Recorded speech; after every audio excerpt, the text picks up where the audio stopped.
দেখিবা মাত্র জয়মুনি উঠে দাঁড়িয়েছেন। দেবর্ষি নারদ, আপনি এসেছেন, আমার প্রণাম গ্রহণ করুন। হ্যাঁ, বসুন বসুন, আসন গ্রহণ করুন। নারদ বলছে, আমি তো বসতে আসিনি মুনিবর, আমি একটা কথা তোমার কাছে বলতে এসেছি তোমাকে। কি কথা? তুমি যে ভগবানকে পাওয়ার জন্য তুমি ডাকছো, কাঁদছো নয়ন জলে, তুমি কি জানো সেই ভগবানের একটা পীড়া হয়েছে? মুনিবর বলছে, নারদ, আমার ভগবানের পীড়া হয়েছে। কি হয়েছে গো? জানো, আমার ভগবানের একটা চোখের অসুখ হয়েছে, একটা চোখ যন্ত্রণা করছে। মুনিবর বলছে, নারদ, তোমাকে কি বলেনি যে চোখের পীড়াটা কি করে সেরে যাবে? নারদ বলছেন, জানো, ভগবান বলেছে যদি কোনো ভক্ত তাকে একটা চক্ষু দান করে দিতে পারে তাহলে তার চোখের পীড়া সেরে যাবে। মুনিবর বলছেন, নারদ রে, তুমি কি পাত্র নিয়ে এসেছো চক্ষু নিয়ে যেতে?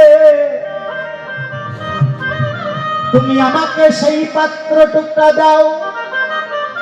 আমি যখন আমার ভগবানকে ভালোবেসে ফেলেছি, ভালোবাসার তো এমন নিয়ম নয় যে কেউ ভালোটা গ্রহণ করবে, কেউ খারাপটা গ্রহণ করবে। নারদ রে, আমি আমার ভগবানকে একটা চক্ষু দান করতে চাই।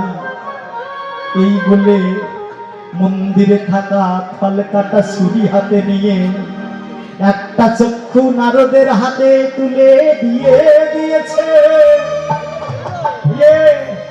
নারদ ওই রক্ত মাখানো চক্ষু নিয়ে থরথর করে কাঁপছে। এই জগতে অনেক ভক্ত দেখেছি, কিন্তু তোমার মতো ভক্ত এই জগতে আর দেখি। নারদকে মুনিবর বলছে, নারদ, তুমি আর ক্ষণকাল বিলম্ব করো না, যাও। আমার ভগবান না জানি কতটা যন্ত্রণা পাচ্ছে, চক্ষু যন্ত্রণা। তুমি যাও, আমার ভগবানকে গিয়ে তুমি এই চক্ষুটা দিয়ে এসো নারদ, আর বিলম্ব করো না। নারদ বলছে, ওরে ভক্ত,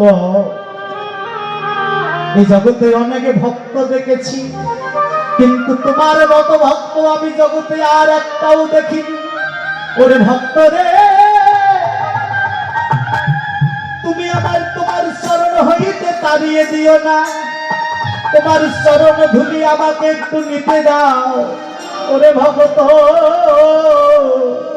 তুমি একেবারে শুয়ে শুয়ে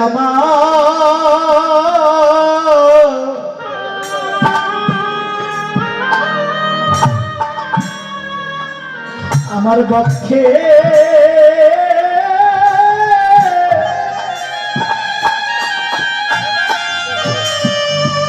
ওরে বক্ষে এসো,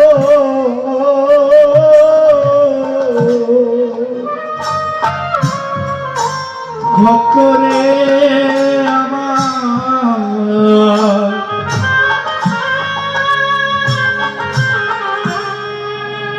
তুমি এসো এসো আমার,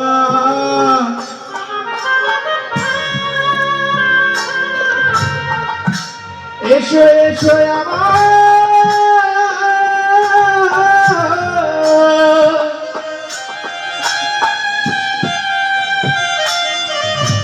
আমার পক্ষে এসো। আরে তোমায় পক্ষে নিয়ে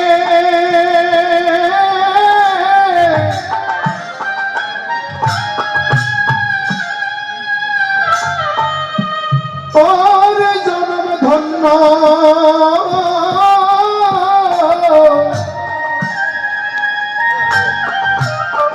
আমি জন্ম ধন্য করে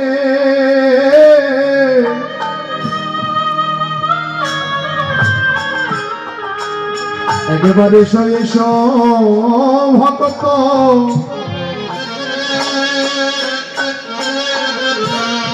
তোমায় একবার বক্ষে ধরে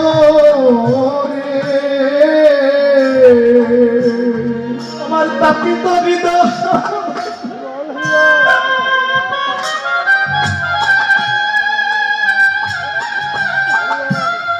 আমার তাপিত হৃদয়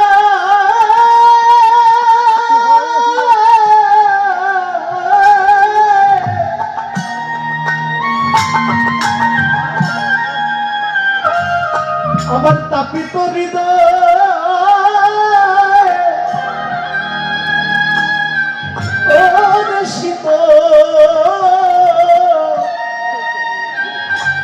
শীতল করি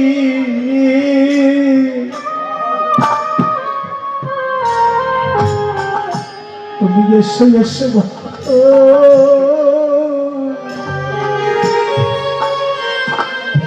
আমি তোমায় বক্ষে ধরি রে আমার তাপিত পরা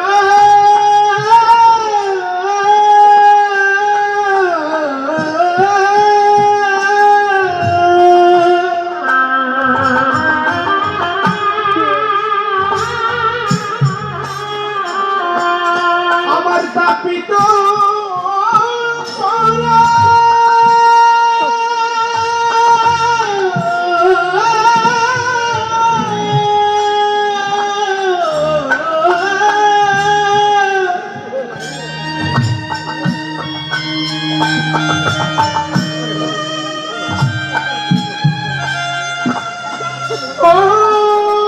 শীতল করি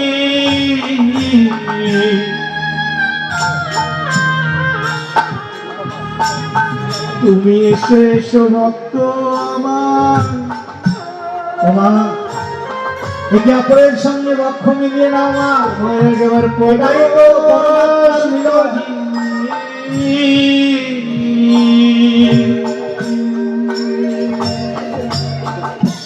ওরে আমার আর কি ভাগ্যে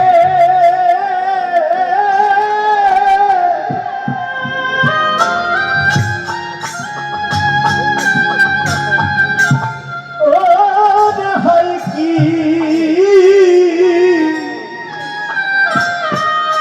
ওরে হয় কি না হয় তুমি এসো এসো ভক্ত আমি তোমায় বক্ষে ধরি রে ওরে আমার আর কি ভাগ্যে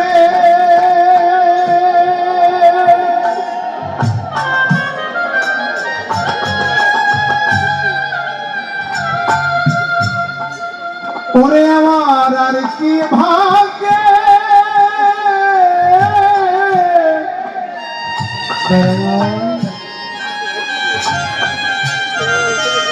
আজ হই কি না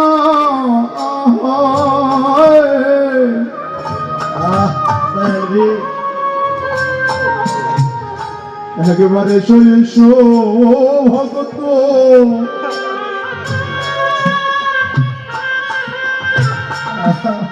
তোমায় একবার পরশ করে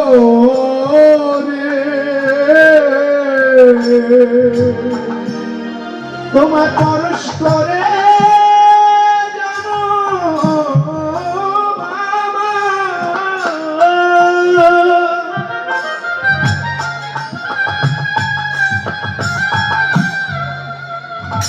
জানো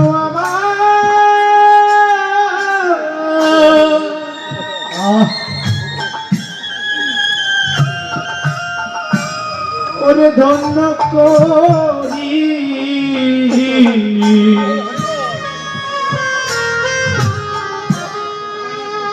তুমি একবার শেষ ভক্ত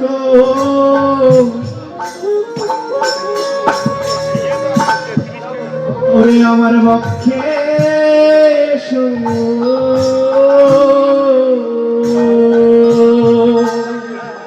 আরে তোকে পরশ করে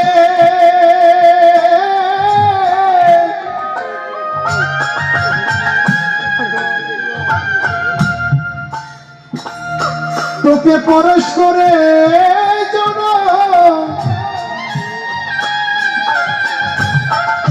আরে ধন্য করে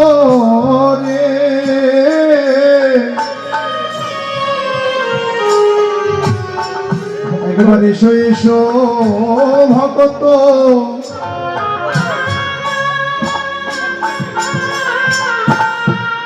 তোকে একবার পরশ করি।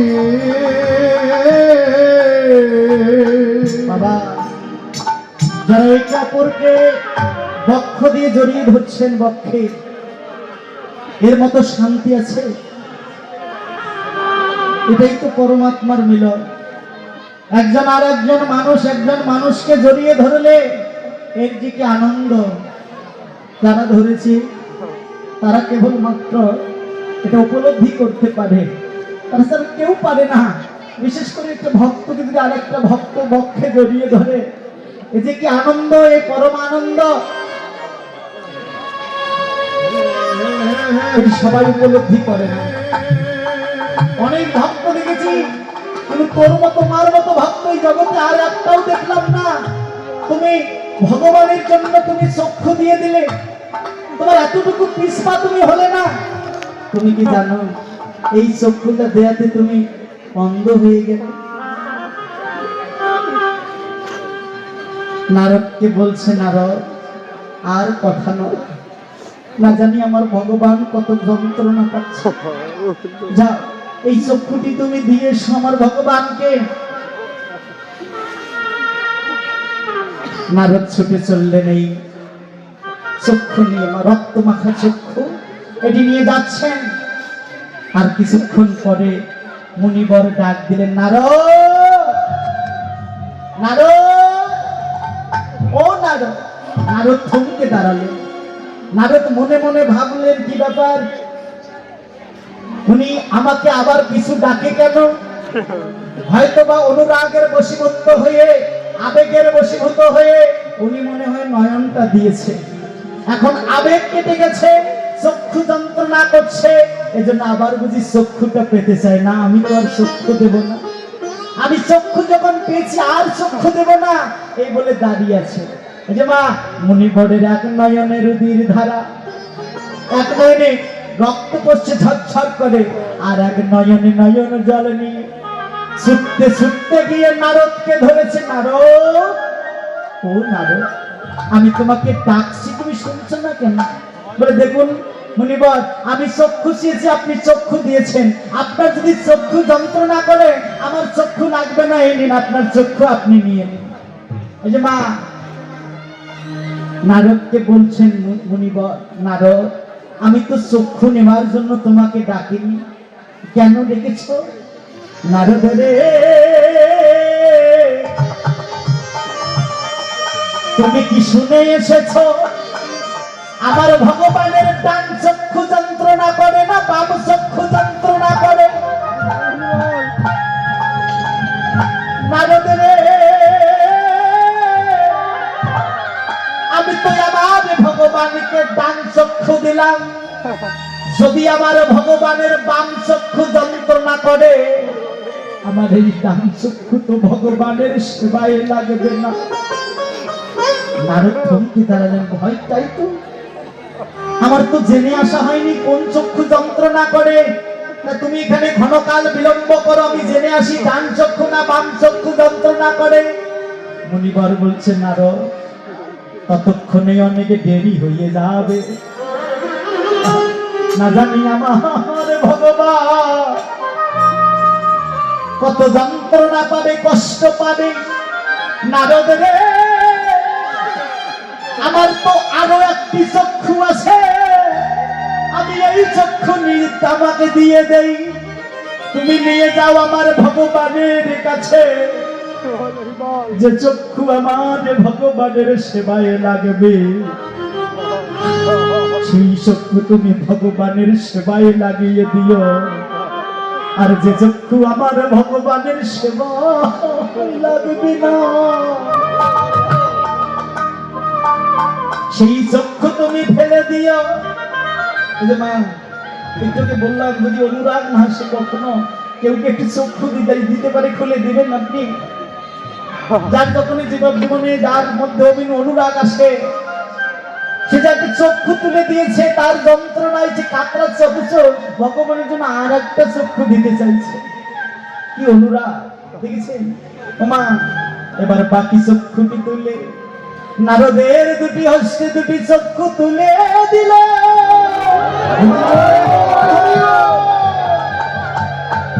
নারদ আশ্চর্যান্বিত হয়ে গেল একই যেখানে একটি চক্ষু পাচ্ছি না তুমি সেখানে দুটি চক্ষু তোমার দিয়ে দিলে তুমি তো অন্ধ হয়ে গেলে মণিবর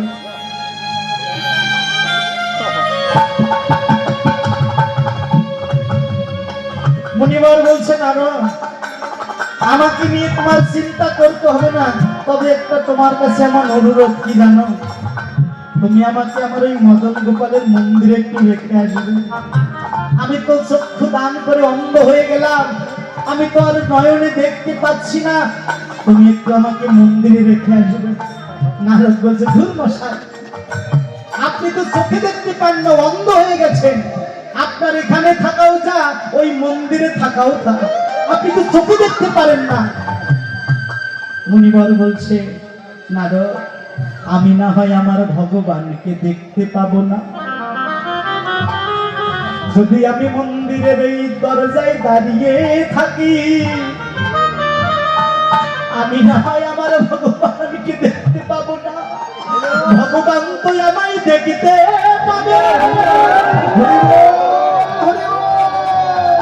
ইহাতে আমার জন্ম সার্থক হবে এই বলে নারদ চললেন চক্ষু নিয়ে গুটি গুটি পায়ে বাবা এই যে আমার মুনিবরকে মন্দির রেখে চলে গেলেন চক্ষু নিয়ে গিয়ে দেখছে ভগবান নয়ন জলে কাঁদছে আর নারদকে বলছে প্রভু কাঁদছো কেন গো চোখের পীড়াটা বুঝি যন্ত্রণা বুঝি বেড়ে গেছে তাই না আর যন্ত্রণা হবে না প্রভু একটি নয় তোমার জন্য আমি দুটো চক্ষু নিয়ে এসেছি এই দেখো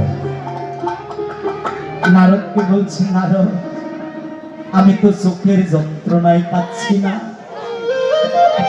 তুমি আমার ভক্তের অঙ্গে আঘাত করেছো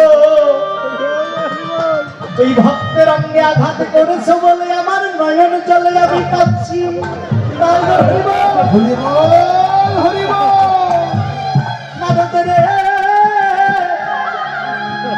তুমি তো আমাকে যাওয়ার সময় বলে গেলে তুমি নাকি বড় ভক্ত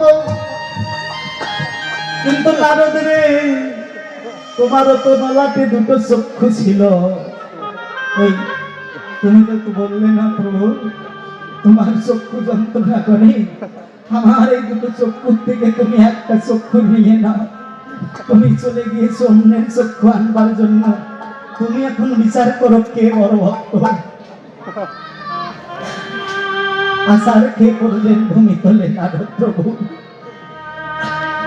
আমার বড় অপরাধ হয়ে গেছে প্রভু তোমার ভক্ত আমি আঘাত করেছি নারদ তুমি আমাকে নিয়ে চলো সেই ভক্তের কাছে যে ভক্ত আমাকে চক্ষু দান করেছে প্রভু তোমাকে যেতে হবে কেন যা দিবে তুমি আমাকে দাও ওই ভক্তকে আমি দিয়ে আসি ভগবান বলছে নারদ যে আমাকে বিশ্বাস করে আমাকে চক্ষু দান করেছে আমি যদি তাকে দর্শন না দেই আমার ভগবানের ভগবত্ব তো থাকবে না নারদ তুমি আমাকে এখনই নিয়ে চলো সেই ভক্তের কাছে বাবা নারদ ভগবানকে নিয়ে ওই মুনিবরের সন্নিকটে উপস্থিত এসে বলছে নারায়ণ নারায়ণ নারায়ণ এই যে বিনা যন্ত্রের ধ্বনি শুনে মুনিবর চমকে উঠলেন কি নারদ আবার কেন ফিরে এলো তবে কি আমার নয়ন দুটি গোবিন্দের সেবায় লাগেনি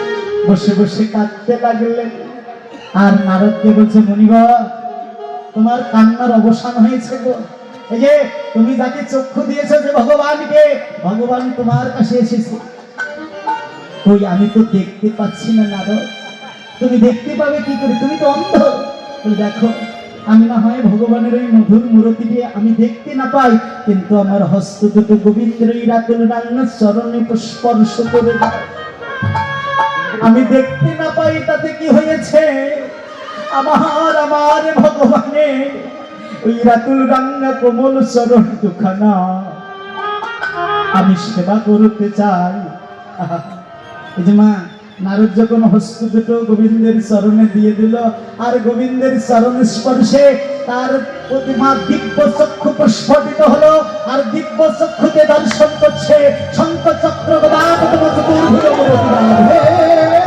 কৃষ্ণ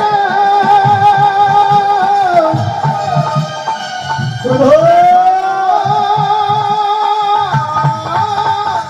প্রভু তুমি এত সুন্দর প্রভু, আমি তো আগে জানতাম না প্রভু।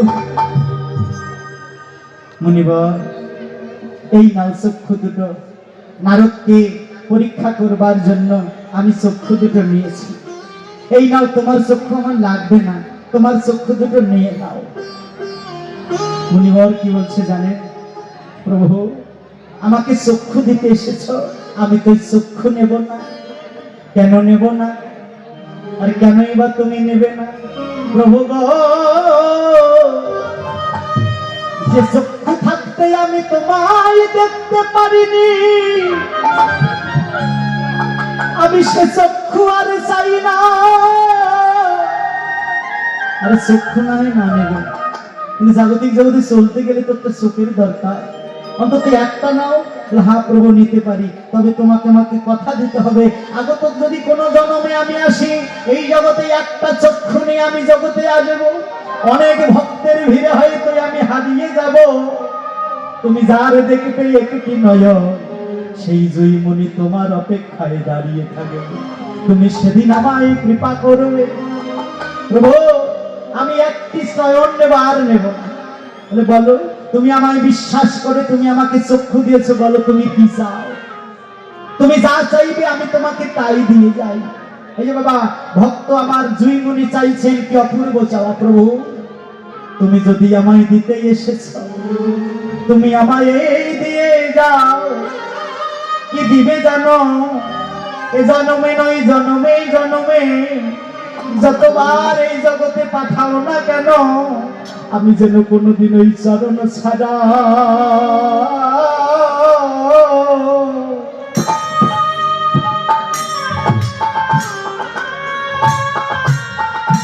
তোমার ওই চরণ ছাড়া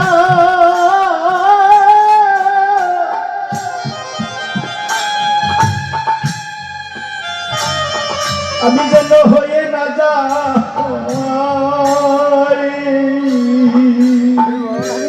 আমি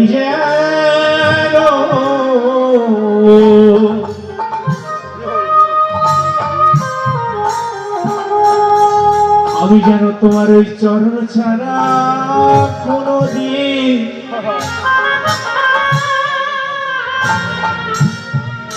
চরণ ছাড়া কোনদিন আমি যেন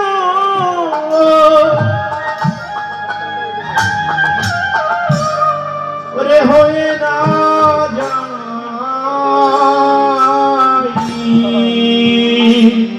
ওরে আমার জন্মে না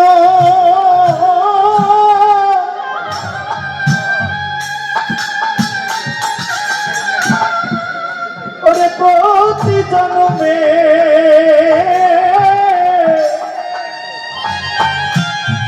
প্রতি জন্মে জন্মে আমি যেন তোমার আতুল রাঙ্গা চরণ ছাড়া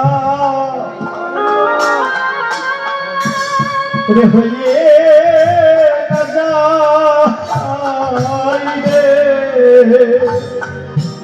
ওরে আমার জনমে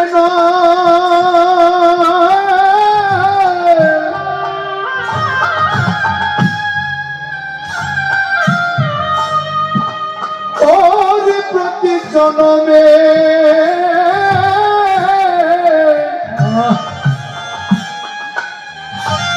আরে জনমে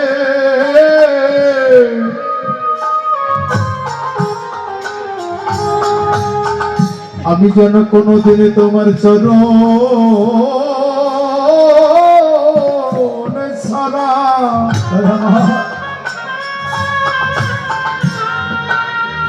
চরণ ছাড়া যেন হয়ে না যায়। আমি যেন তোমার নাম কোনো দে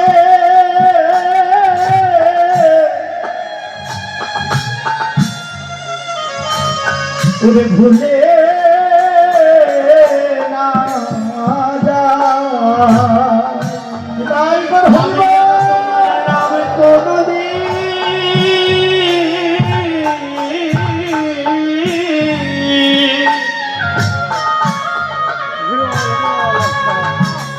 ভুলে না যাই, আমি যেন বদন ভরে হরি বল হরি বল। মধুর নাম গাইতে পারি, আমি নাম কোনদিন যেন ভুলে যেন বদন ভরে গাইতে পারি,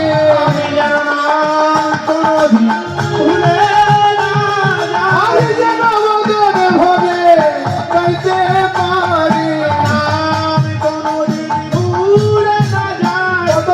ভরে গাইতে পারি,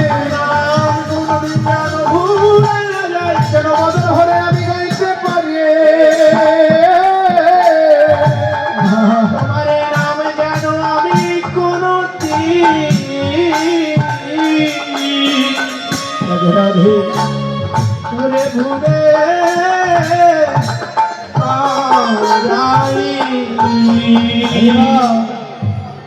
আমার ভগবান বললে তো কষ্ট যাও, তোমাকে কোনোদিন আমি চরণ ছাড়া করব না। দেখুন মা, যদি কারো যখন জীবনে অনুরাগ আসে, অনুরাগের বশীভূত হয়ে যদি ভগবানকে একবার অনুরাগের তাপ দিতে পারে, তাহলে ভগবানের করুণা তার লাভ হয়। এই জন্য মা এই গৌর সোনাকে জাগতিক জগতের সোনার সঙ্গে তুলনা করলেন। ও মা, এই যে অনুরাগের আগুন দিয়ে যদি একেবারে তাপ দিতে পারে গৌর সোনাকে, আমার যে গৌর সোনা বলে গায়ে রে গায়ে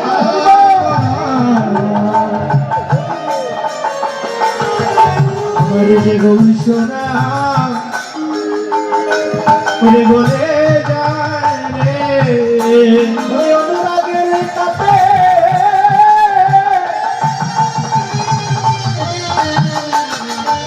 ওর তাপ দিলে আমার গৌর সোনা মিশ্রিত করে আরে অনুরাগের পথে তাপে দিলে, আজি ভক্তি সোনা মিশ্রিত করে, আরে অনুরাগের পথে তাপে দিলে, আমার গৌর সোনা বলে যায় রে, আরে অনুরাগের পথে তাপে দিলে, আমার গৌর সোনা বলে যায় আরে অনুরাগের পথে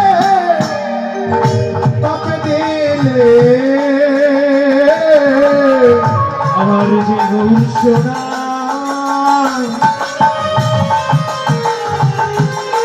বলে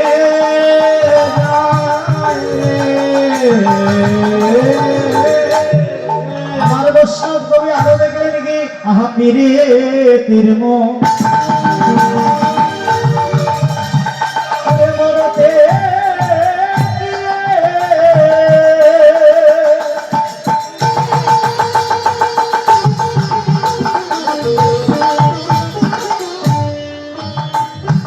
আর ওই রূপসা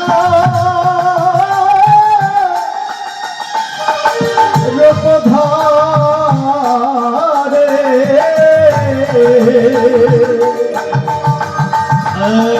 আর তিনি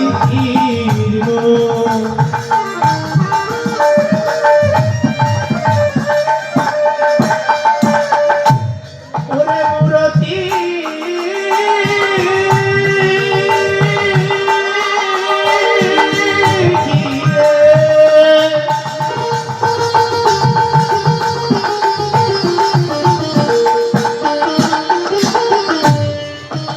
আর ওই রূপসা রূপধরে আর ওই ছাড়া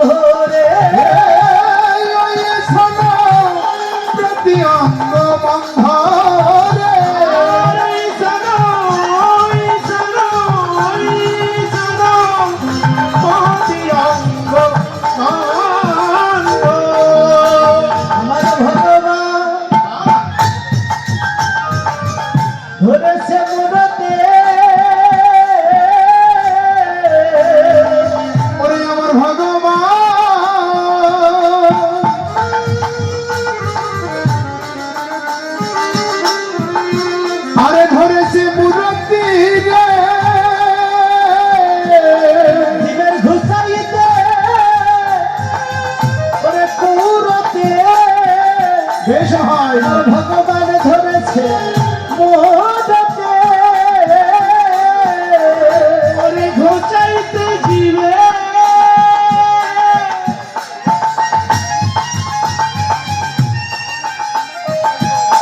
কুরতি আজি ভগবান ধরেছে মূরতে, গোসাই গজিবের পুরতে, ভগবান ধরেছে মূরতি আরে গোসাই গজিবের পুরতে, ভগবান ধরেছে মূরতি আরে গোসাই গজিবের, আরে পুরতে, ভগবান ধরেছে ধরেছে ওরে মূরতি ওই শোনো প্রতিরোধ ফিরিতি মানে কি বাবা? এই যে মায়েরা, অন্য মনস্ক হলে চলবে না। অন্য মনস্ক হলে কীর্তন শোনা যদি না শোনা অনেক ভালো। প্রসাদ পাইব প্রসাদ। অন্য যারা আছেন অন্য মনস্ক কেউ হবেন না। শাস্ত্র বলছে যদি কেউ অষ্টকাল লীলা স্মরণে বসে বসে কীর্তনিয়া কেমন গায়গা, সুর থাক তাল থাক না থাক কোনো বিষয় নয়, যতক্ষণ লীলা স্মরণ হবে 3 ঘন্টা বসে বসে যিনি লীলা স্মরণ করবে তার এই যে একটা লীলা স্মরণের ফল লাভ তার হবে। নিতাইগর হরিব। আর যদি উটাউটি ছোটাছুটি করেন তাহলে আপনার লীলা স্মরণের ফল লাভ হবে না। হরিব। এই যে লীলা স্মরণ করছেন, নাম স্মরণ করছেন, এখানে যত পাপ আছে তত পুণ্য আছে, অপরাধ আছে এর মধ্যে। আপনি কীর্তন শুনবেন আর ওটাউটি ছোটাছুটি করবেন তাহলে কীর্তন শোনার চেয়ে না শোনা অনেক ভালো। হরিব। এতে কোনো ফল হবে না।